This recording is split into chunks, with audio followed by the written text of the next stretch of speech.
وہاں ہمیشہ میلہ لگا رہتا تھا، کھوے سے کھوا چھلتا، خلقت یوں امڈی آتی تھی جیسے مفت کچھ بٹ رہا ہو۔ لیکن مفت کچھ بٹتا ہوتا تو کیا سب کے چہرے ایسے ہوتے؟ ستے ہوئے، دھنسی ہوئی آنکھوں والے، موت کی پرچھائیاں جن پر رقص کرتی ہوتی تھیں، اپنی موت کی نہیں تو کسی اور کی موت کے اندیشے کی، کہیں امید و بیم کی دھوپ چھاؤں کے درمیان تو کہیں صرف اندھیروں کے درمیان۔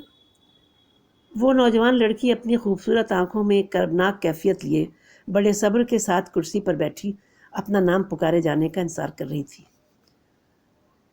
اس کی بغل والی کرسی پر کسی نے رومال ڈال کر اپنی جگہ مختص کر دی تھی۔ میں یہاں بیٹھ جاؤں؟ اچانک وہ سوال جو گرچہ نہایت ملائمیت اور شائستگی کے ساتھ کیا گیا تھا، اس کی سماعت پر ہتھوڑے کی طرح پڑا۔ چونکنے کے باوجود وہ خاموش رہی۔ اس کے ریشے میں ایک سن ہو جانے والی کیفیت سمائی ہوئی تھی۔ سوال دوبارہ دہرایا گیا، اس مرتبہ بڑی ہی نرمی کے ساتھ اس کے شانے پر ہاتھ رکھ کر۔ اس لمس کی ایک زبان تھی، گونگی زبان، جو اس لڑکی کے وجود میں اترنے میں کامیاب رہی تھی۔ اس نے آنکھیں اٹھائیں۔ سوال کرنے والی عورت عمر میں اس سے خاصی بڑی تھی، کوئی 40 کے پیٹے میں یا شاید کچھ اور زیادہ۔ بیٹھ جائیے، اس نے رسان سے کہا۔ یہاں ایک صاحب بیٹھے ہوئے تھے، آئیں گے تو اٹھ جائیے گا۔ عورت رومال سرکا کر بیٹھ گئی۔ ہال ایئر کنڈیشن تھا، لیکن بھیڑ کی وجہ سے اس کا تاثر کم ہو گیا تھا۔ پسینے اور دواؤں کی بو الگ رج بس گئی تھی۔ عورت کو محسوس ہوتا تھا اس بڑے کمرے میں ایک اور بے نام مہک ہوا کرتی ہے جو سب سے الگ ہوتی ہے۔ اتنی عمر گزار لینے کے باوجود اس نے پہلے کبھی ایسی مہک نہیں سونگھی تھی۔ دبے پاؤں آتی موت کی مہک۔ آج بھی ایک اسٹریچر سرکا کر دیوار سے لگایا ہوا تھا۔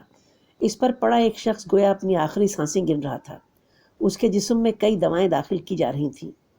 پاس ہی ایک عورت اسٹریچر کی پٹی پکڑے کھڑی تھی۔ دونوں بہت غریب، بے حد مسکین۔ یقیناً یہ مہک ان کے پاس سے آ رہی تھی۔ عورت جب جب اپنی باری پر یہاں آئی تھی، اس طرح کوئی نہ کوئی اسٹریچر اسے ضرور دکھائی دیا تھا۔ کبھی ادھر ادھر پہنچایا جاتا، کبھی دیوار سے لگا کر کھڑا کیا ہوا ہوتا، اور اسے ہر بار یہ خیال آتا تھا کہ ایسی حالت میں تو آرام سے مرنے دیا جاتا ہوتا تو کتنا بہتر تھا۔ اتنی اذیت کے بدلے چند سانسیں دے کر کیا ملتا ہے؟ فضا میں موت کے قدموں کی چاپ یوں سنائی دیتی ہے جیسے کوئی تھکا ہوا دل آہستہ آہستہ آہستہ آہستہ کانوں میں آ کر دھڑک رہا ہو۔ گھٹن ناقابل برداشت تھی۔ رومال رکھ جانے والا ابھی بھی نہیں آیا تھا۔ دوسرے کی سیٹ پر قابض ہونے کے خفیف سے احساس جرم کے ساتھ وہ عورت وہیں بیٹھی تھی۔ ایک عدم تحفظ کا احساس بھی تھا، ابھی وہ آ جائے گا اور اسے اٹھنا پڑے گا، جیسے اس کے عزیز کا نام پکارے جانے پر خود اسے بھی سیٹ چھوڑنی ہوگی۔ ہم سب اپنی اپنی طلبی کے منتظر ہیں، اس نے دل گرفتگی کے ساتھ سوچا۔ اندر اٹھتے سناٹے سے گھبرا کر وہ بغل میں بیٹھی لڑکی کی طرف مڑی۔ کون بیمار ہے؟ میرے شوہر، اس نے مختصر جواب دیا۔ تمہارے شوہر؟ بڑی عورت نے حیرت سے دہرایا۔ تمہاری شادی ہو چکی ہے؟ ذرا نہیں لگتا کہ تم شادی شدہ ہو۔ تمہارے شوہر بھی بالکل کم عمر ہوں گے۔ اس کے لہجے میں دلی تعصب تھا۔ لڑکی نے ٹھنڈی سانس لی۔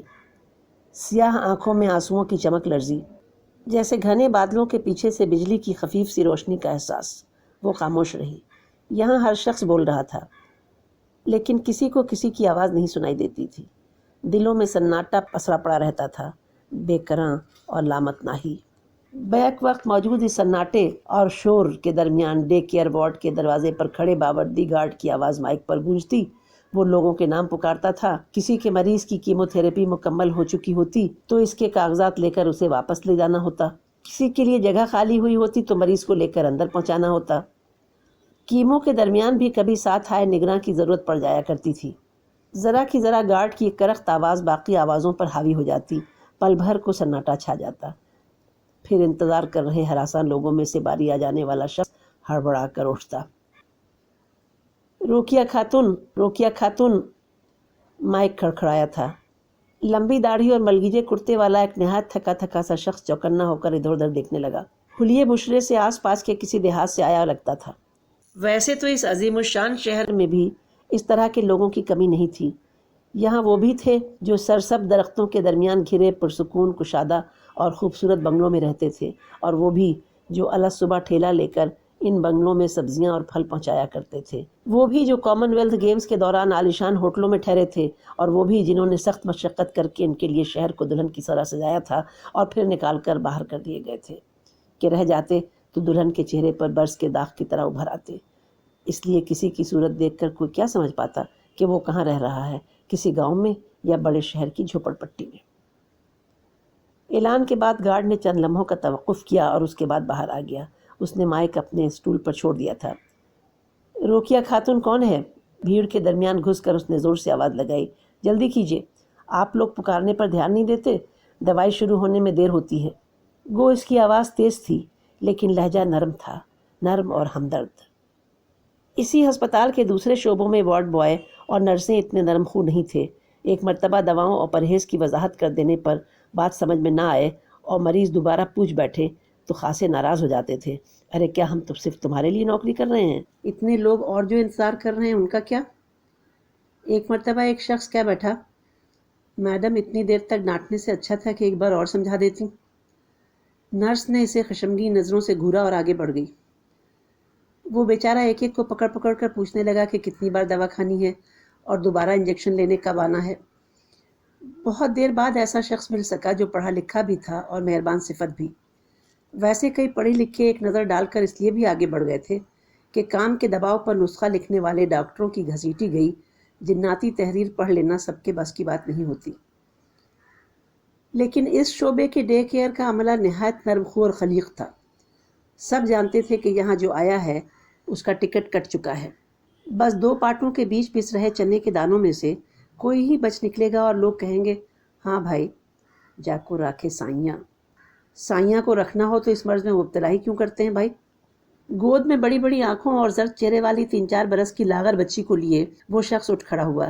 شاید ہم ہی کو کہہ رہے ہیں، رقیہ خاتون کو بلا رہے ہیں۔ ہاں چلیے جلدی کیجیے۔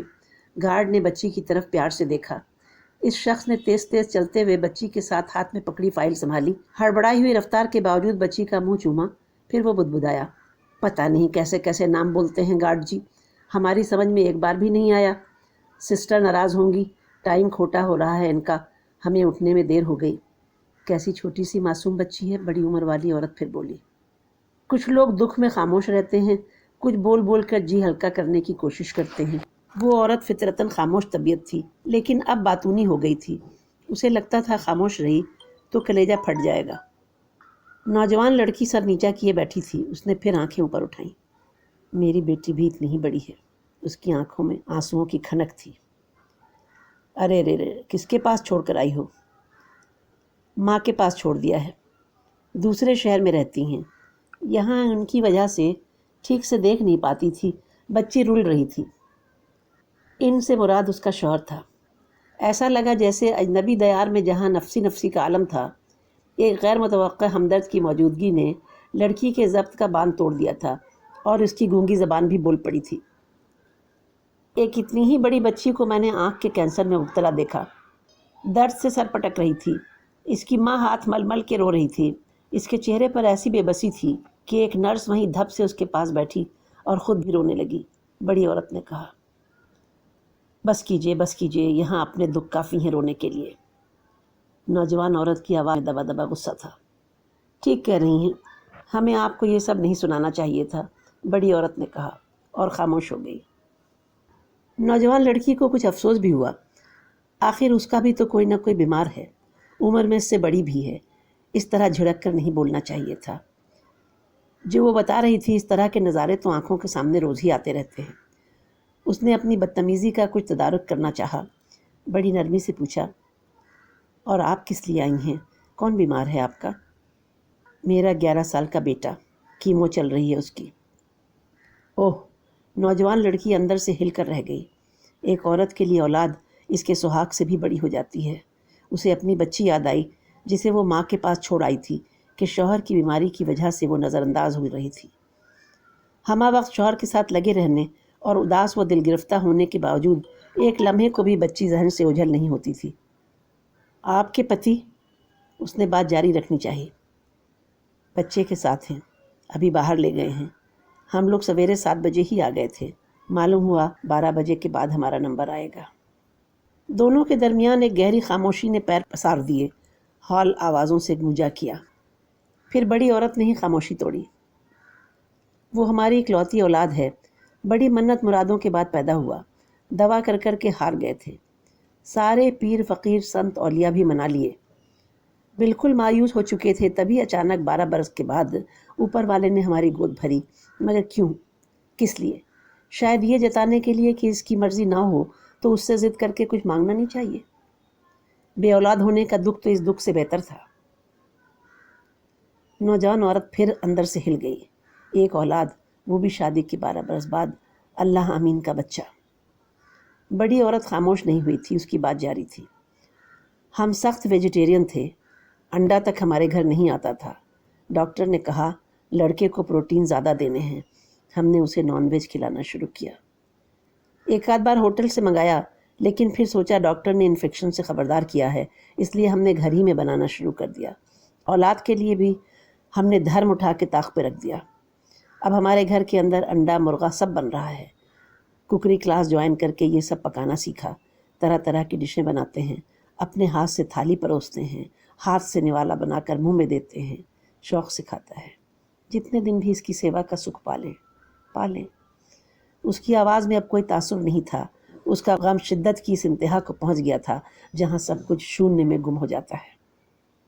کھرکھراتی ہوئی آواز میں تبھی اس نے اشارہ کرتے ہوئے کہا، وہ رہے باپ بیٹا، 12:15 بج بھی گئے ہیں، اب نمبر ضرور آ جائے گا۔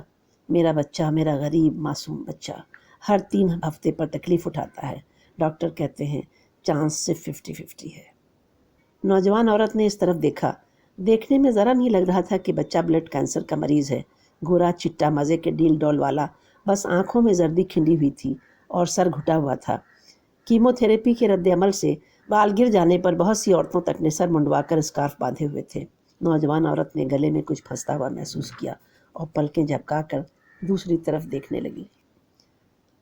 اسی وقت مائک کھڑکھڑایا اور گارڈ نے کچھ کاغذات پر نظر دوڑاتے ہوئے آواز لگائی، اکھل، اوہ اکھل، نہ اکھل کے گھر والے آ جائیں۔ بڑی عورت بے اختیار اٹھ کھڑی ہوئی، آ جاؤ بیٹا، تمہارا نمبر آ گیا ہے۔ نوجوان عورت بھی اسی اضطراری کیفیت کے تحت اٹھ گئی تھی۔ نہیں، یہ عقیل کے لیے کہہ رہا ہے، میرے شوہر کے لیے، وہ بیڈ پر ہیں، انہیں دوا چڑھ رہی ہے، کچھ چاہیے ہوگا، پتہ نہیں کیا بات ہے۔ گارڈ نے اس مرتبہ ہقلاہٹ پر قابو پا کر نام ذرا زور سے دہرایا، اکھل کے ساتھ والے آ جائیں۔ نہیں، ہمارا نمبر آ گیا ہے، بڑی عورت تیزی سے چلتی ہوئی بولی۔ اکھل پانڈے یا عقیل احمد، دونوں خواتین تیز تیز قدموں سے گارڈ کی طرف بڑھ رہی تھیں۔ All India Institute of Medical Science سے دہلی کے BR امبیڈکر کینسر انسٹیٹیوٹ کے ڈے کیئر سیکشن میں ہمہ ہمی جاری تھی۔